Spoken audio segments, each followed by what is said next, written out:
We live in a highly connected world. The internet has put us right into each other's homes and given opportunities for people from opposite ends of the world to become friends with one another. Something that may never have been possible just 25 years ago.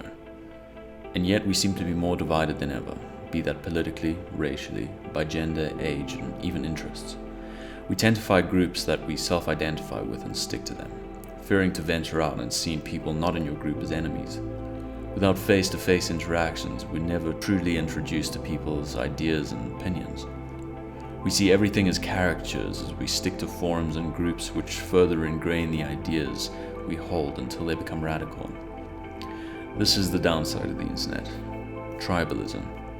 Refusing to see any positives in anything other than your side and refusing to acknowledge any shortcomings of your own group. But I find when I speak to people in real life, most people are fairly easy to get along with. And it just shows the negative impacts that the internet has had on our social behavior. Ignoring political motives, let's discuss why definitions are so bad for you as a person. People love to classify and organize things. They absolutely adore telling you who you are. Are you shy, cocky, fat, skinny, naughty, good, bad, ugly, beautiful, stupid, smart, thoughtful, selfish, kind, mean? Are you a loser or a winner? Are you angry or happy?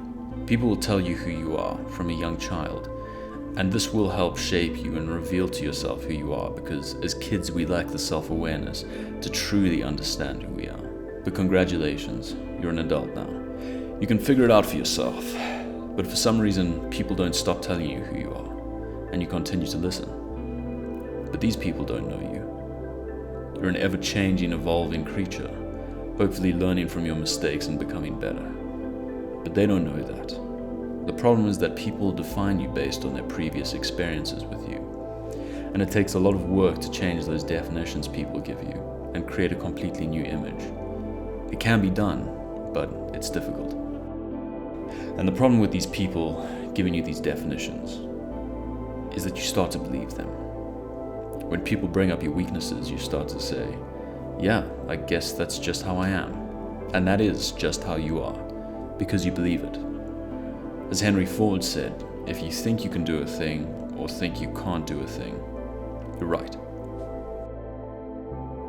I have a fundamental problem with astrology. Whether it's real or not is irrelevant.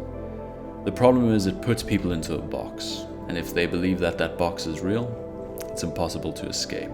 Because how can they change if the stars have destined them to be this way? For example, how can an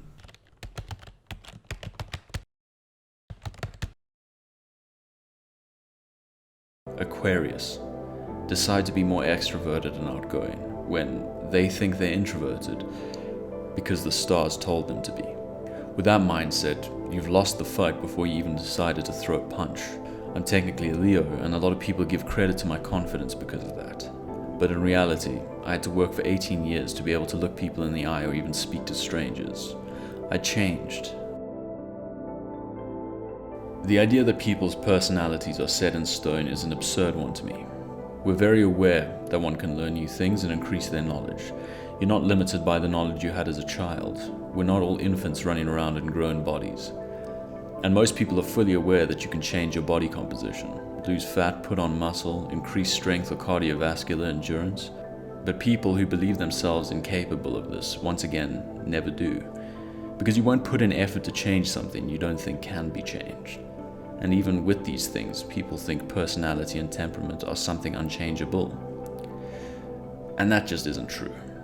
It just takes work and willpower, something most are scared of putting in.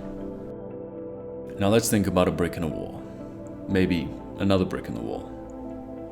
When that brick is in the wall, its function is nothing other than to be a part of the wall. But you take the brick out of the wall, and it could be many different things. It could be a doorstop, a weapon, a step to reach slightly higher than you are tall, and many other things one could think of. The point is that when the brick is a part of the wall, that is what it's limited to being. If it stops being that, the wall falls apart. But outside of the wall, its possibilities for use are endless. And that's just a stone cuboid.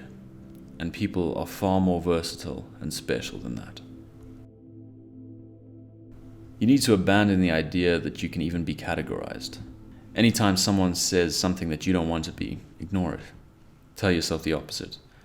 Treat yourself as though you already have positive qualities. For example, if someone says you're very lazy, don't just accept it in your mind. Tell yourself you're hardworking and go and prove that to yourself. Ignore other people's opinions and ideas about you.